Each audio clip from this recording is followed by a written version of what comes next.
What's good? It's your boy Fresha, Mr. FGK. Fresha got the Kush. Hey, check me out right now. You rocking with Loud TV. Fresha got the Kush. Fresha got the Kush. Fresha got. And I am here with young Fresha. Fresha got the Kush. FGK.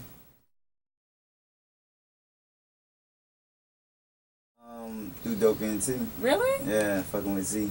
I met Z through another artist who opened up for Currency at down in Miami at Grand Central. One of the other shows. Yeah.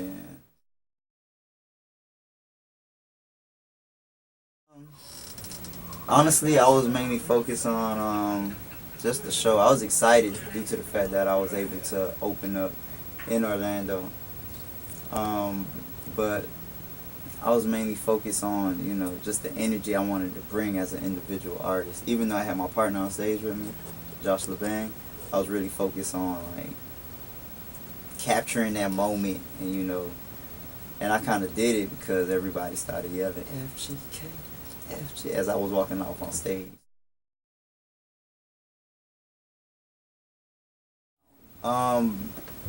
In Miami, you know, what we were doing at the time, we was fucking with different DJs. You know, I was really networking at the time. I was really trying to expand myself and meet different people in Miami. So what ended up happening was I was building a relationship with these people for a while.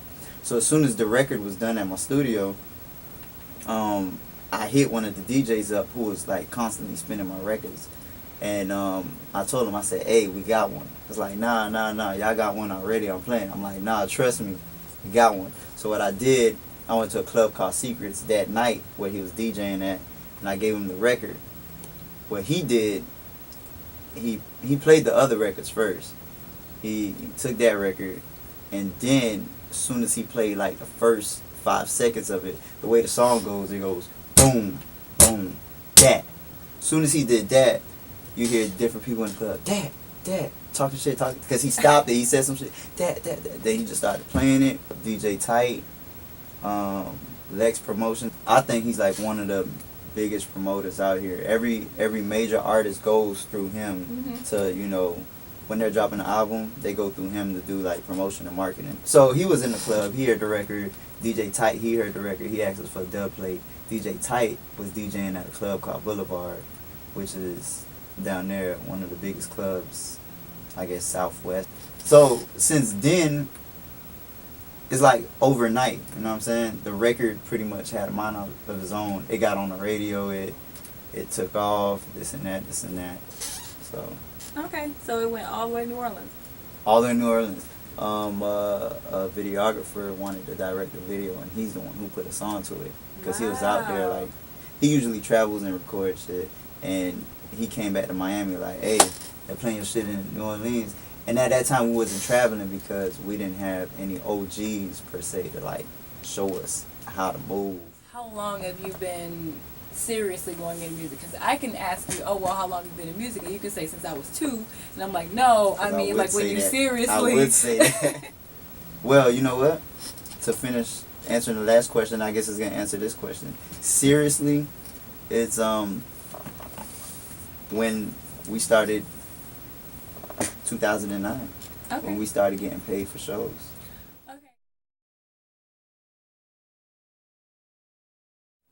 Okay. That's so hard to talk about. Reason being, and the culture in Miami is very weird.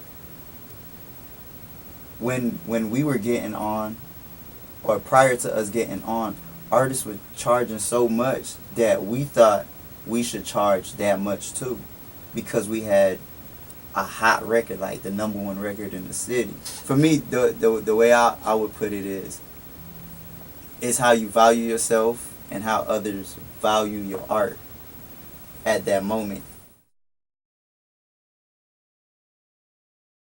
So you're right. Remember, you said it's not even a really you made it moment, but the you made it moment for me was when I was at the BET Awards and I was inside and I was able to sit in like the front row and meet all the people in there back in 2012 when I first, no, 2013, yeah, last year. My focus, the way I think is, the more people in position, hands I shake, the further my brand will go. You know what I'm saying? I don't know why I think that. I guess it's more of an energy thing. So who did you meet that you would say Swiss, that? You met Swiss people? Yeah. In the front, he was talking to some people.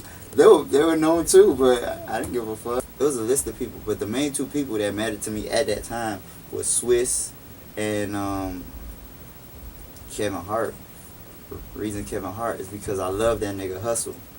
One thing I will say about Kevin is that he understands marketing. Yeah. He like literally will be in your theater like giving out popcorn to promote his movie. And I love that shit because I don't know where it comes from, but I semi have a passion for that, for marketing, being like creative marketing.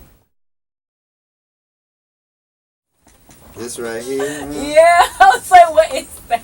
Who the fuck that nigga? I was like, what is going on? Yeah. You ever seen this movie? No. V for Vendetta. So it kind of represents, you know, at least a piece of, you know, what I try to do. What the movie is about is, I get the whole government, or within that country. I think it was in Europe. What happened was it was a police state. People had curfews and different things like that. So what this guy was a vigilante, and he used to like save people and do different shit and go against the government. His goal was to like, you know, kind of like free people from that situation. So are you freeing people from their situations in your music? Yes. Ha! Because in my music, I talk about the police a good amount of time. To the point, I have a son. I forgot the reason why he said this to me. He said, so you gonna stop talking about the police in your music? I was like, what? When you ever heard me talk about the police in my music? And he actually repeat the line to me. It's like, damn. Nah, but it's true though. But damn. So I don't want people to get it like misconstrued, you know what I'm saying? Like I'm fully against the government or anything like that. I'm fully against, you know, the situation. Cash rules everything around me. God rules everything inside me. You are from beside me. The four, they my brothers like we Siamese. The four, they my brothers like we Siamese. The four, they my brothers like we Siamese. Y'all got me fucked up like she riding a dick. The grind don't stop, I must influence my jit. He fire, so I pray with him.